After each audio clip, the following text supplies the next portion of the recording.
La abstención como herramienta política. En México acaba de votar si acaso el 12% del censo electoral en unas rarísimas elecciones para escoger jueces. En Venezuela votó cerca del 25% del censo electoral en unas muy cuestionadas elecciones regionales. A lo largo de la historia, la decisión deliberada de no votar se ha usado para deslegitimar, para protestar en contra de un régimen o de unas elecciones. Y también ha sido una herramienta con un sinfín de usos políticos. Desde la coyuntura de las noticias nos devolvemos en el tiempo. Esto es Memorias del Mundo, un video podcast disponible en YouTube y en todas las plataformas de audio. Teresita, en las democracias el voto es la manera más sublime, más genuina, más pura de demostrar el poder de esa democracia. Que el pueblo tenga la posibilidad de decir, yo elijo a quién me gobierna, a quiénes me gobiernan a través del voto, pues representa eso que es sagrado, con todo lo que ya sabemos que hay detrás de la política. Pero cuando el no votar se convierte o se ha convertido en un arma política. Juan Roberto, son numerosas las ocasiones. El voto, como lo dices, desde la Revolución Francesa, se convirtió en ese instrumento que representa la soberanía del pueblo, de la gente, legitima lo que la gente quiere para su país, y así se ha entendido siempre. Pero ha habido momentos en que el mismo pueblo dice, yo no puedo estar de acuerdo con lo que me piden que salga a votar. Y numerosos de esos casos han tenido lugar en América Latina, aunque en Sudáfrica también, cuando el apartheid. Pero primero hablemos de lo que ha pasado ahora antes de devolvernos en el tiempo. Los dos episodios más recientes de la abstención como arma o como mensaje político ocurrieron en México y en Venezuela. En México, donde hubo unas elecciones rarísimas para elegir jueces, imagínese eso. No votó, usted me corregirá, menos del ¿qué porcentaje del censo electoral? Votó entre el 12 y 13%, imagínese, 12 punto algo. En un país tan grande. ¿Qué representó eso para México? Eso para México es, uno puede decirle, bueno, la presidenta Sheinbaum tiene razón, ella salió a decir que es que la gente no entendió de qué se trataban las elecciones, pero que dentro de todo fue un éxito. Pero cuando vota el 12% del censo electoral, eso no es un éxito en ningún lado. Y lo que pasa es que la gente no le cree al tema de elegir jueces en un país plagado por escándalos de corrupción, y no hablemos de los carteles. Sinaloa, la nueva generación de Jalisco, son muy fuertes, controlan el país. Salir a elegir jueces, ¿qué me garantiza a mí que el juez que salga elegido no tiene por detrás apoyándolo al cartel de Sinaloa o al otro cartel? ¿Y qué tan imparcial puede llegar a ser? Vaya y venga los jueces pequeños que tienen que ver con el robo, no sé, de la gallina del vecino, sí, o delitos menores. Pero es que están eligiendo jueces el 100%, los 9 jueces de la Corte Suprema, o Suprema Corte Federal, como le llaman ellos. Sí, y también decía un periódico mexicano que qué imparcialidad va a tener un juez que falle sobre una comunidad que él sabe que no votó por él. Además, que no lo quiere, que le está haciendo, por decirlo de alguna manera, el feo al juez. No, entonces a mí me toca decidir ahora sobre lo que le va a pasar a usted. Pues venga a ver y decidamos. La imparcialidad está muy en entredicho a todos los niveles. Es más, para ser elegido para la Corte Suprema, con todas las discusiones que hay alrededor siempre en todos los países, es gente que ha tenido experiencia antes. Sí. Gente que puede que tenga una visión, una ideología propia, pero que tiene experiencia. Tiene carrera. ¿Qué me garantiza a mí que la persona por la que yo vote vaya a poner a la Constitución y a México como Estado de Derecho primero y después a su propia ideología cuando fue elegido por su ideología? Sí, en Colombia el debate pues ha corrido por cuenta de la designación de magistrados de la Corte, sí, por parte del Congreso de la República. Es un tema, incluso la elección del procurador, la elección del contralor, es un tema muy complicado. Teresita, si eso pasó en México, en Venezuela que hubo unas elecciones que dan risa, me da pena ser tan despectivo, pero es así, para elegir poderes regionales y locales. Y ahí la votación, usted me corregirá, fue incluso un poco menor que el cuarto del censo electoral. Sí, la abstención fue cerca del 75%, entre 75 y 80, dependiendo cómo se cuenten los votos. Fue muy alta y fue una estrategia de la oposición. Esta vez fueron llamados a abstenerse por María Corina, que dijo, no podemos legitimar, y este era el objetivo de la abstención, no legitimar un sistema electoral que nos robó el triunfo en las elecciones hace un año. Pero mire las vueltas de la vida y pues me faltaría más que uno intente criticar o enjuiciar lo que hacen en otro país. Pero si uno desde lejos la mirada puede ser otra. Si yo me abstengo, como en el caso de Venezuela, no termino es ayudando a que elijan a los que quiere la dictadura, el régimen de Maduro, que fue al final del camino lo que pasó. Eso sostiene Enrique Capriles, que se lanzó de diputado diciendo es mejor estar adentro y desde adentro tratar de cambiar las cosas que estar desde afuera mirando y criticando y no haciendo nada. ¿Se lo puede devolver? ¿No es la abstención termina siendo como una manera de darse por vencido, botar la toalla?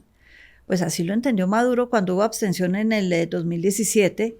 Él salió reelegido y el mundo entero dijo no, esas elecciones como no hubo oposición que participara, pues no son válidas, no las reconocemos, y vino todo el tema de Juan Guaidó después para que dividió al mundo, dividió la ayuda a Venezuela, dividió todo.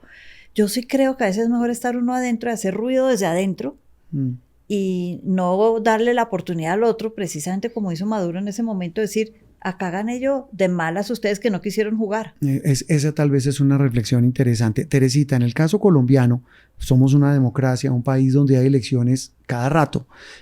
La apatía y la abstención son, digamos, comunes denominadores. En Colombia el promedio no vota en promedio la mitad del censo electoral. Sí.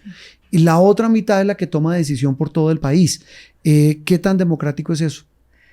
Yo siempre he pensado que si uno no está de acuerdo con algo, tiene que hacer el ejercicio del voto.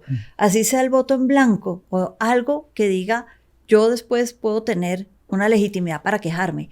Pero si yo no salgo a votar, después quejarse es mucho más complicado.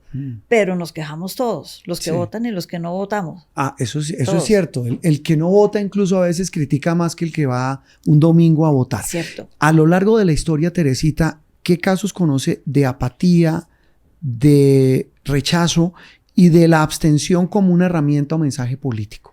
Son varios los casos. Si estábamos hablando de Venezuela, la primera vez ellos han utilizado la abstención como arma política desde los años 40. Rómulo Betancourt, cuando estaba en Acción Democrática, partido de oposición en 1945, dijo abstención, acá no hay garantía electoral de nada. No pudo convencer a la gente lo miró y le dijeron el derecho al voto es sagrado. En esa generación todavía pensaban realmente que el voto era un derecho sagrado, valiosísimo, que había que respetar. Y es que eso es el voto en el fondo. Claro. Entonces no le funcionó la estrategia, terminó dando un golpe de Estado. Pero han llamado varias veces, Chávez llamó a la abstención en el año 93, Caldera en el 99 a la reforma. Para los venezolanos parece que la abstención es una herramienta política bastante común y utilizada. En México también.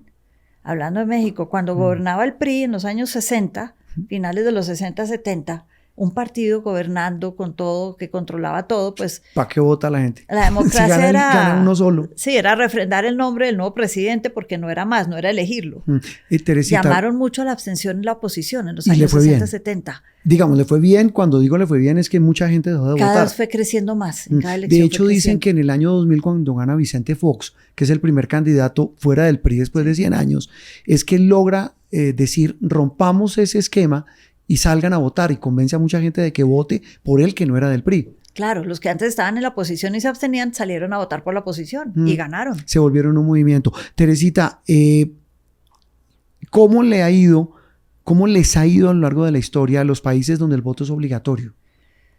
Ahí suelen votar, obviamente, entonces la abstención se disminuye y salen a votar. En eso suelen ser votos mucho más divididos, es interesante. Son países donde no hay grandes ganancias, donde nadie gana por un 60-70%. De manera arrasadora. Nadie. En los países donde hay voto obligatorio suelen ser votos mucho más competidos, 35 contra 34 contra un 30%. Se suele dividir más porque la gente tiene más ideas y vota por el que le gusta. Si me obligan a votar, pues yo salgo a votar por el que me gusta. Claro. Volviendo a la abstención, Teresita, ¿cómo opera a lo largo de la historia? ¿Cómo le ha ido a la abstención como una figura política en los países del primer mundo? Porque estamos hablando de América Latina, Venezuela, México, etcétera. Pero ¿cómo les ha ido a países como Estados Unidos, países de Europa? ¿Hay la abstención qué ha reflejado y qué ha significado? En Europa la abstención ha sido interesante, ha sido importante, Pero hay varios países que tienen voto obligatorio en Europa.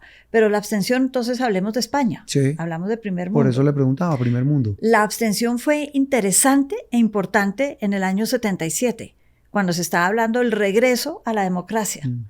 Porque la gente todavía no creía en el voto, no creía en esa democracia, todavía le tenían susto y decían, esto está amañado por Franco y de alguna manera va a salir ganando el que diga Franco, entonces, ¿para qué refrendar otra vez a un candidato que no es nuestro? Y ahí fue importantísima la abstención y por eso después se dieron cuenta que había que darle garantías al pueblo, que esto era un sistema democrático y se fueron para el otro lado y una apertura democrática y política muy interesante. ¿En Estados Unidos? En Estados Unidos la abstención es grande también, pero la gente reivindica el derecho al voto, sobre todo el voto por los representantes locales de cada distrito. Que es interesante. Además, recordemos que el sistema de votación es bien confuso para elegir presidente porque es el tema de los integrantes del llamado colegio electoral. Sí.